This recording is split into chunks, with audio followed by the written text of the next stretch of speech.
Assalamualaikum warahmatullahi wabarakatuh. Halo semuanya, kembali lagi di video channel kita. Perkenalkan, nama saya Manti Gusti. Saya Dara Destia. Jadi di kesempatan video kali ini kami akan menjelaskan materi yang berjudul tentang strategi perencanaan bisnis perikanan berdasarkan konsep ekonomi biru. Baiklah, materi yang pertama ini akan disampaikan oleh saya sendiri.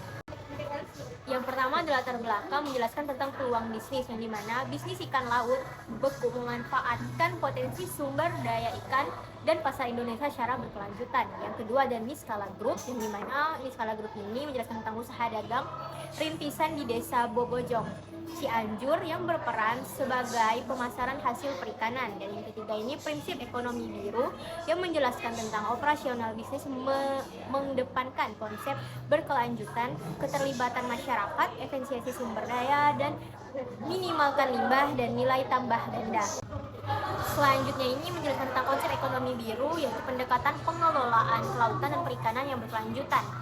Yang pertama adalah keterlibatan masyarakat, melibatkan masyarakat pesisir dalam pengelolaan sumber daya kelautan, efisiensi sumber daya, pemanfaatan optimal sumber daya ikan, dan pasar secara berkelanjutan. Yang ketiga ada minimalkan limbah, mengurangi limbah dalam setiap tahapan operasional bisnis. Yang terakhir ada nilai tambah ganda, menciptakan multiple revenue melalui konservasi laut dan pemanfaatan ekosistem.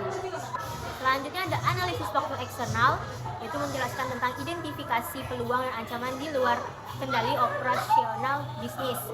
Yang pertama ada peluang, yaitu permintaan pasar makin meningkat, produk terus mengalami perkembangan, sedikitnya grosir ikan laut beku seperti pesaing rendah, terus ada produk pesaing umumnya berbeda. Selanjutnya ada pemasaran melalui media online, kandungan protein tinggi pada ikan laut, lokasi bisnis di area sibuk atau strategis. Dan yang kedua ada ancaman, yaitu ancaman ini berpengaruh terhadap penjual ikan air tawar konsumsi, banyaknya pembudidaya ikan, banyaknya buruh tani ikan tawar, cuaca buruk di lingkungan laut, fluktuasi harga ikan laut, mogoknya operasi nelayan, dan pemadaman listrik yang lama. Selanjutnya ada analisis faktor internal yang menjelaskan tentang kekuatan dan kelemahan yang dapat dikendalikan oleh manajemen bisnis. Yang pertama ada kekuatan, yaitu jaringan relasi kuat dengan pemasok dan calon pelanggan. Selanjutnya ada inovasi dan varian jenis ikan yang beragam dan jaringan pasar yang cukup luas, akses informasi kelautan dan perikanan termasuk info beasiswa. Owner memahami keamanan pangan dan jenis ikan laut, yaitu lulusan bidang kelautan dan perikanan. Yang terakhir ada mampu mengelola tim dengan baik. Selanjutnya ada kelemahan, fasilitas pelayanan yang masih kurang baik, akses permodelan yang kurang menguntungkan. Kedua kelemahan ini menjadi fokus perbaikan utama agar operasional bisnis semakin kompetitif dan berkelanjutan. Selanjutnya ini ada materi tentang rencana strategi jangka panjang, yaitu roadmap 5 tahun pengembangan bisnis di skala grup. Yang pertama, pada tahun pertama, contohnya ini merapikan operasional bisnis dari hulu ke hilir melalui pencatatan terintegrasi dan memperkuat relasi pemasok pelanggan masyarakat setempat.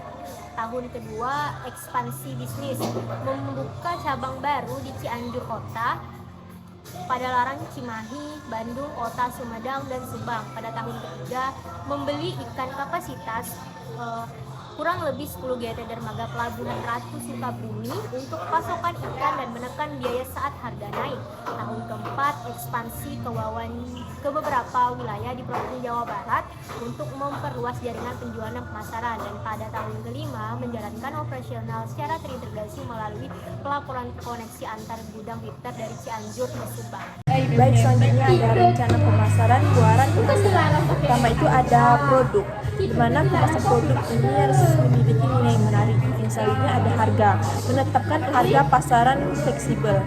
Selanjutnya tempat, menetapkan tempat yang strategis, dan promosi pemanfaatan media sosial, dan orang mengutamakan pegawai instansi, dan proses menentukan bauran pemasaran. Yang terakhir adalah bukti fisik, lingkungan pegawai instansi. Rancang operasional dan SDM. Langkah operasional ada 5. Yang pertama itu menentukan lokasi bisnis, target pasar, dan jenis ikan laut beku. Yang kedua, menentukan pasokan ikan dan calon pelanggan berkelanjutan. Yang ketiga, transaksi ikan laut beku dari pemasukan untuk dijual kembali.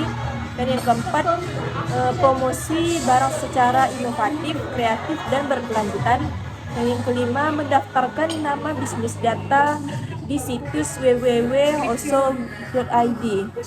Yang selanjutnya ada analisis kelayakan bisnis, yang dimana komponen ini mencakup ketiga, yaitu total penerimaan, total biaya, dan laba bersih. Karena bisnis ikan laut beku Niskala Group dinyatakan menguntungkan selama periode analisis 36 minggu, diasumsikan secara 48 minggu. Selanjutnya ada payback periode, yaitu membutuhkan waktu selama 6 bulan 11 hari. Waktu yang dibutuhkan modal awal sebesar 10 juta untuk kembali dari keuntungan usaha. Pengembalian investasi yang relatif cepat menjadi indikator baiknya kelayakan bisnis ini. Selanjutnya ada return of investment, yang senilai 1,88%, untungan 18 juta dibagi menjadi 10 juta dikali 100%. Setiap rupiah investasi yang ditanamkan mengembalikan nilai sebesar 1,88% pada tahun 2024.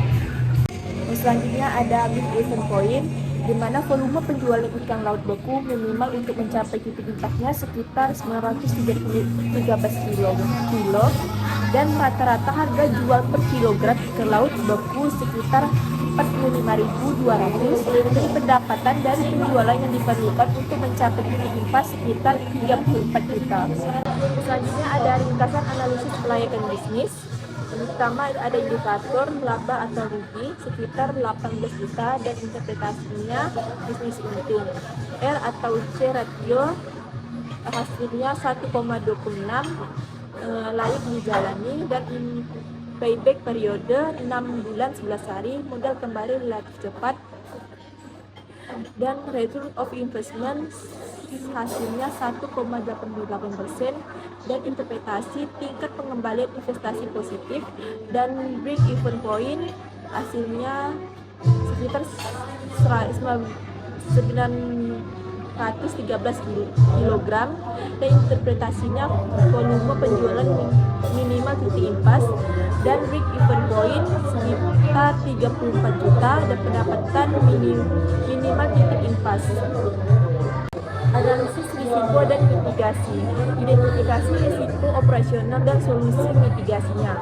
Risikonya peningkatan harga ikan, subsidi silang harga, risiko kecelakaan menggunakan APBD, dan cuaca di laut buruk, meningkatkan stok ikan, penimbunan barang, melakukan pendekatan, dan perkembangan teknologi, perusahaan upgrade sistem, dan penyusutan ikan laut menggunakan grazing, dan penurunan kualitas menerapkan konsep P2HP. Kesimpulan, dalam itu ide berkelanjutan operasional bisnis ikan laut beku Niskala Group merupakan implementasi ide muda yang layak dikembangkan berdasarkan visi ekonomi biru. Yang kedua, perencanaan menyeluruh, analisis faktor internal dan eksternal, strategi pemasaran, operasional, SDM, keuangan, dan risiko menunjukkan bisnis ini layak dijalankan dan dikembangkan secara berkelanjutan. Dan yang terakhir, kelayakan finansial terbukti, TR, TC dengan laba, RC rasio 1,26, payback periode 6 bulan 11 hari, ROI sekitar 1,88%, PLB 913 kilo, 34, dan seluruh indikator kenyataan bisnis layak dan menguntungkan. Baik, sekian presentasi yang dapat kami sampaikan pada video kali ini. Terima kasih. Assalamualaikum warahmatullahi wabarakatuh.